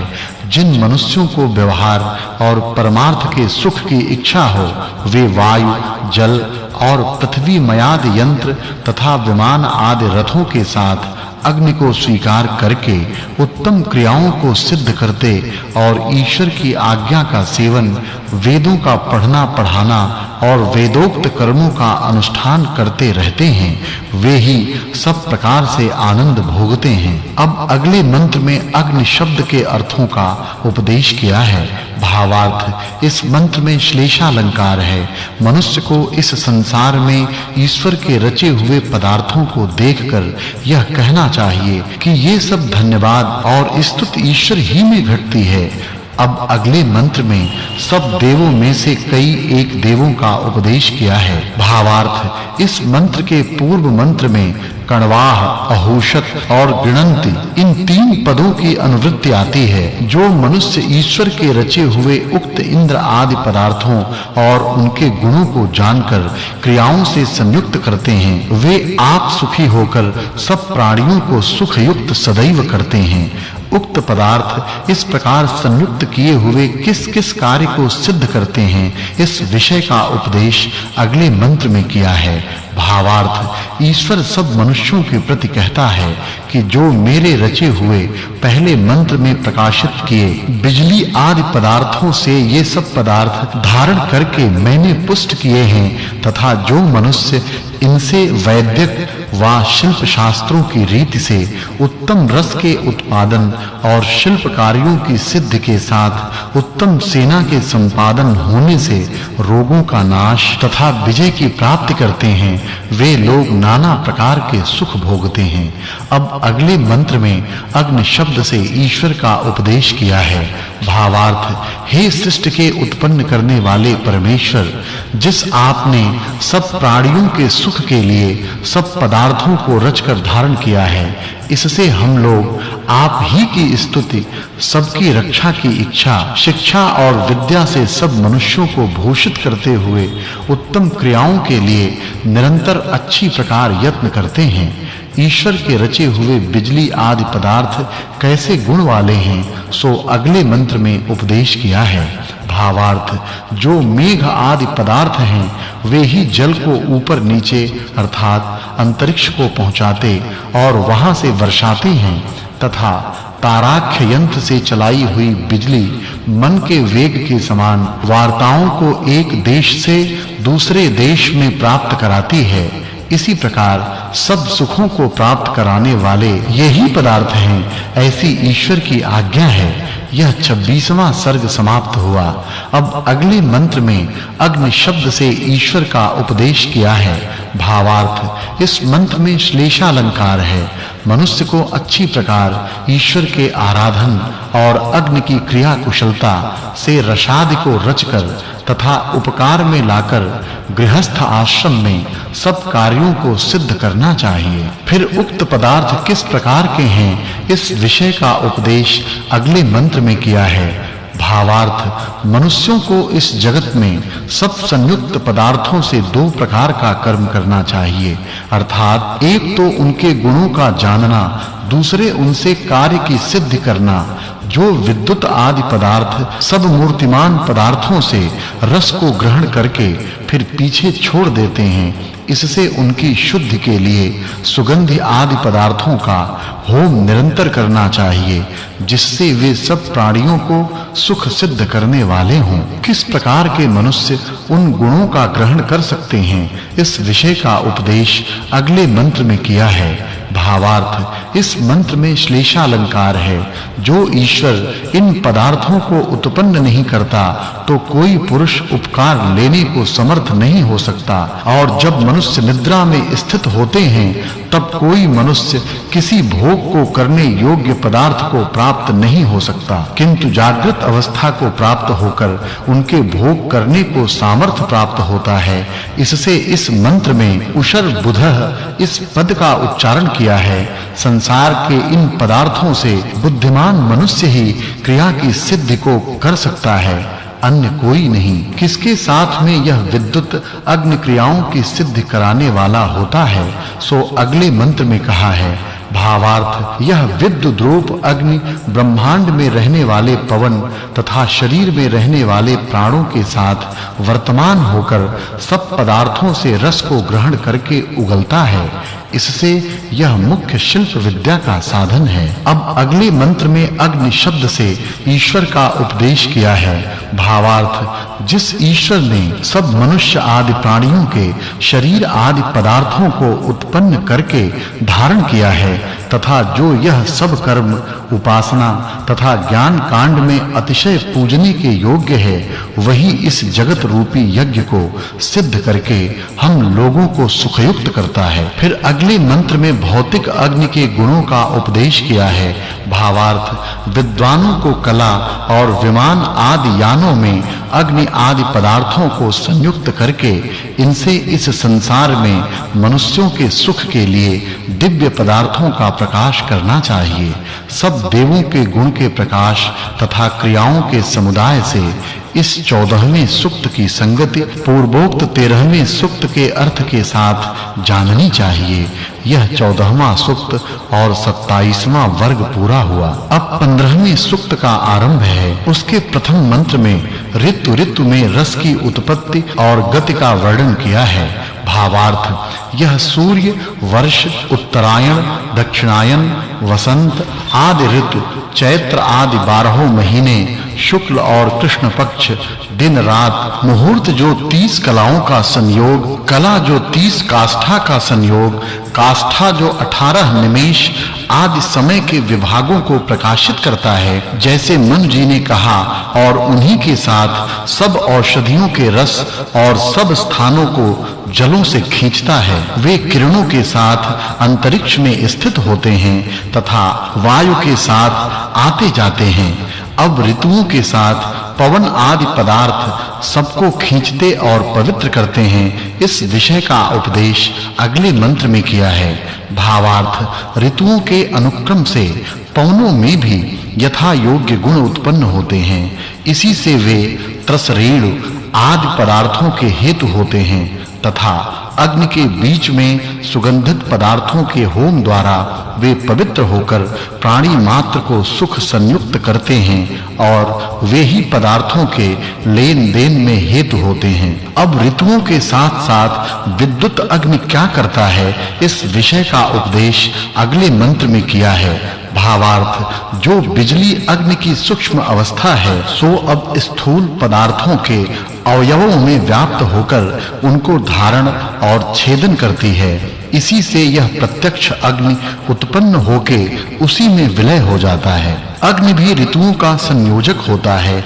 इस विषय का उपदेश अगले मंत्र में किया है। भावार्थ दाह गुण युक्त यह अग्नि अपने रूप के प्रकाश से सब ऊपर नीचे व मध्य में रहने वाले पदार्थों को अच्छी प्रकार सुशोभित करता, होम और शिल्प विद्या में संयुक्त किया हुआ दिव्य सुखों का प्रकाश करता है। ऋतुओं के साथ वायु क्या-क्या करता है, इस विषय का उपदेश अगले मंत्र में किया है। भावार्थ मनुष्यों को योग्य है कि जगत के रचने वाले परमेश्वर ने वायु आदि पदार्थों में जो नियम स्थापन किए हैं, उनको जानकर कार्यों को सिद्ध करना चाहिए और उनसे सिद्ध किए हुए धन से सब ऋतुओं में सब प्राणियों के अनुकूल हित संपादन करना चाहिए तथा युक्ति के साथ सेवन किए हुए प्राणियों के अनुकूल हित संपादन करना चाहिए तथा युक्ति के साथ सेवन किए हुए पदार्थ मित्र के समान होते और इसके विपरीत शत्रु के समान होते हैं, ऐसा जानना चाहिए। अब वायु विशेष प्राण व उदान ऋतुओं के साथ क्या-क्या प्रकाश करते हैं, इस बात का उपदेश अगले मंत्र में किया है। भावार्थ जो सबका मित्र बाहर आने वाला प्राण तथा शरीर के भीतर रहने वाला उदान है, इन्हीं से प्राणी ऋतुओं के साथ सब संसार रूपी यज्ञ और बल को धारण करके व्याप्त होते हैं, जिससे सब व्यवहार सिद्ध होते हैं। यह 28वां वर्ग पूरा हुआ। फिर अगले मंत्र में ईश्वर और भौतिक अग्नि के गुणों का उपदेश किया है। भावार्थ इस मंत्र में श्लेषालंकार है। सब मनुष्यों को सब कर्म, उपासना तथा ज्ञान कांड, यज्ञों में परमेश्वर ही की पूजा तथा भौतिक अग्नि, होम व शिल्पादि कामों में अच्छी प्रकार संयुक्त करने योग्य है। उक्त अग्नि ही पदार्थों को देने व उनका दिलाने वाला है। इस विषय का उपदेश अगले मंत्र में किया है। भावार्थ परमेश्वर ने इस संसार में जीवों के लिए जो पदार्थ उत्पन्न किए हैं, उपकार में संयुक्त किए हैं, उन पदार्थों से जितने प्रत्यक्ष व अप्रत्यक्ष वस्तु से सुख उत्पन्न होते हैं, वे विद्वान ही के संग से सुख देने वाले होते हैं। यज्ञ करने वाले मनुष्यों को ऋतुओं में करने योग्य कार्यों का उपदेश अगले मंत्र में किया है। भावार्थ इस मंत्र में वाचक् लुप्तोपमा अलंकार है। मनुष्य को अच्छे ही काम सीखने चाहिए, दुष्ट नहीं, और सब ऋतुओं में सब सुखों के लिए यथा योग्य कर्म करना चाहिए तथा जिस ऋतु में जो देश स्थिति करने वा जाना आना तथा उस देश के अनुसार खाना पीना वस्त्र धारणादि व्यवहार करके सब व्यवहारों में सुखों को निरंतर सेवन करना चाहिए। फिर ऋतु में ईश्वर का ध्यान करना चाहिए। इस विषय का उपदेश अगले मंत्र में किया है। भावार्थ परमेश्वर तीन प्रकार के अर्थात स्थूल, सूक्ष्म और कारण रूप जगत से अलग होने के कारण चौथा है, जो कि सब मनुष्यों को सर्वव्यापी, सबका अंतर्यामी और आधार, नित्य पूजन करने योग्य, उसको छोड़कर ईश्वर बुद्धि करके किसी दूसरे पदार्थ की उपासना न करनी चाहिए, क्योंकि इससे भिन्न कोई कर्म के अनुसार जीवों को फल देने वाला नहीं है। फिर ऋतुओं के साथ में सूर्य और चंद्रमा के गुणों का उपदेश अगले मंत्र में किया है। भावार्थ ईश्वर उपदेश करता है कि मैंने जो सूर्य, चंद्रमा तथा इस प्रकार मिले हुए अन्य भी दो पदार्थ कार्यों की सिद्धि के लिए संयुक्त किए हैं, हे मनुष्यों, तुम्हें वे अच्छी प्रकार सब ऋतुओं के सुख तथा व्यवहार की सिद्धि को प्राप्त कराते हैं। इनको सब लोग समझें। फिर भी भौतिक अग्नि के गुणों का उपदेश अगले मंत्र में किया है। भावार्थ जो विद्वानों से सब व्यवहार रूप कामों में ऋतु के प्रति विद्या के साथ अच्छी प्रकार प्रयोग किया हुआ अग्नि है, सो मनुष्य आदि प्राणियों के लिए दिव्य सुखों को प्राप्त करता है। जो सब देवों के अनुयोगी वसंत आदि ऋतु हैं, उनके यथा योग्य गुण प्रतिपादन से 14वें सूक्त के अर्थ के साथ इस 15वें सूक्त के अर्थ की संगति जाननी चाहिए। यह 15वां सूक्त और 29वां वर्ग पूरा हुआ। अब 16वें सूक्त का आरंभ है।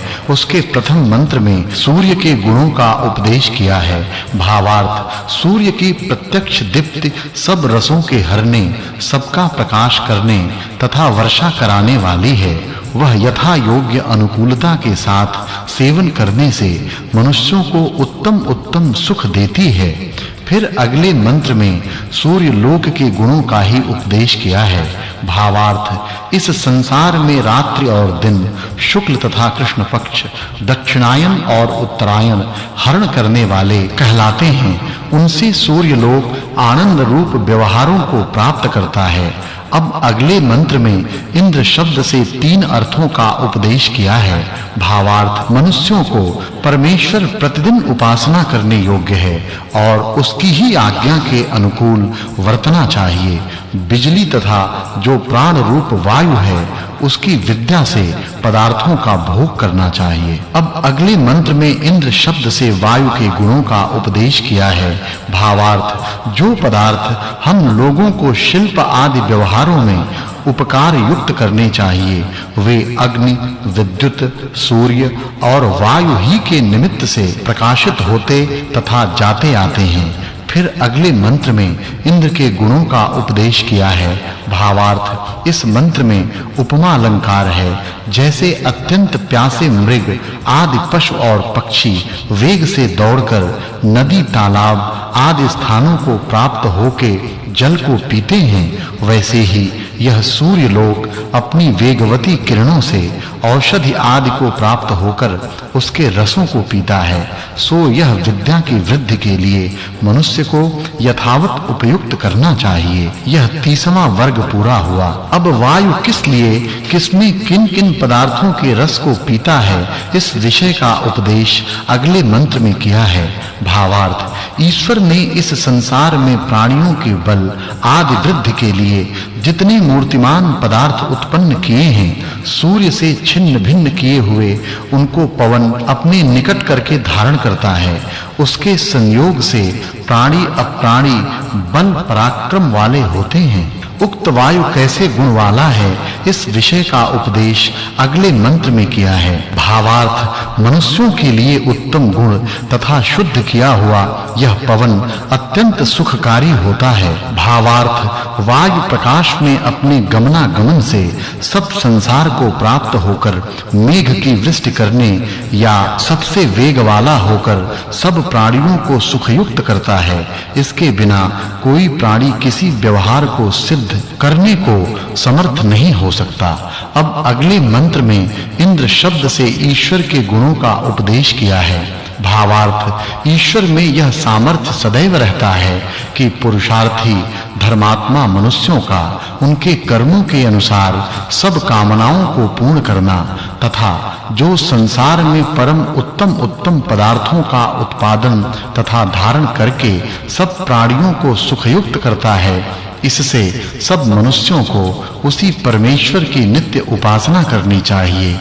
ऋतुओं के संपादक जो सूर्य और वायु आदि पदार्थ हैं, उनके यथा योग्य प्रतिपादन से पूर्व 15वें सूक्त के अर्थ के साथ इस 16वें सूक्त के अर्थ की संगति समझनी चाहिए।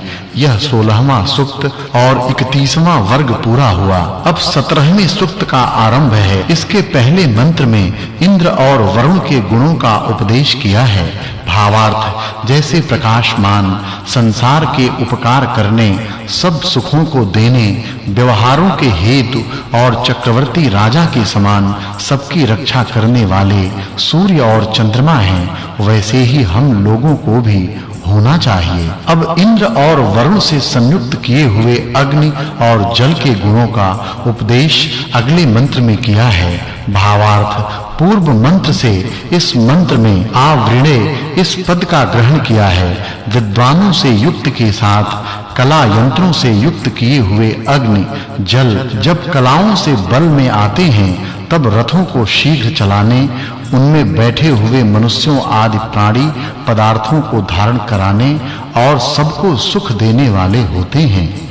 इस प्रकार साधे हुए ये दोनों किस-किस के हेतु होते हैं, इस विषय का उपदेश अगले मंत्र में किया है। भावार्थ मनुष्य को योग्य है कि जिस प्रकार अग्नि और जल के गुणों को जानकर क्रिया कुशलता में संयुक्त किए हुए ये दोनों बहुत उत्तम सुखों को प्राप्त करें, उस युक्त के साथ कार्यों में अच्छी प्रकार इनका प्रयोग करना चाहिए।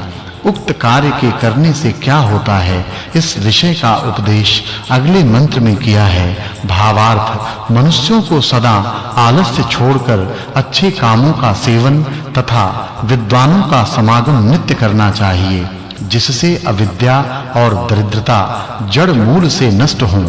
फिर इंद्र और वरुण किस प्रकार के हैं, इस विषय का उपदेश अगले मंत्र में किया है। भावार्थ पहले मंत्र से इस मंत्र में ही इस पद की अनुवृत्ति है। जितने पृथ्वी आदि व अन्न आदि पदार्थ दान आदि के साधक हैं, उनमें अग्नि, विद्युत और सूर्य मुख्य हैं। इससे सबको चाहिए कि उनके गुणों का उपदेश करके उनकी स्तुति व उनका उपदेश सुनें और करें, क्योंकि जो पृथ्वी आदि पदार्थों में जल, वायु और चंद्रमा अपने-अपने गुणों के साथ प्रशंसा करने और जानने योग्य हैं, वे क्रिया कुशलता में संयुक्त किए हुए उन क्रियाओं को सिद्ध कराने वाले होते हैं। यह 32वां वर्ग समाप्त हुआ।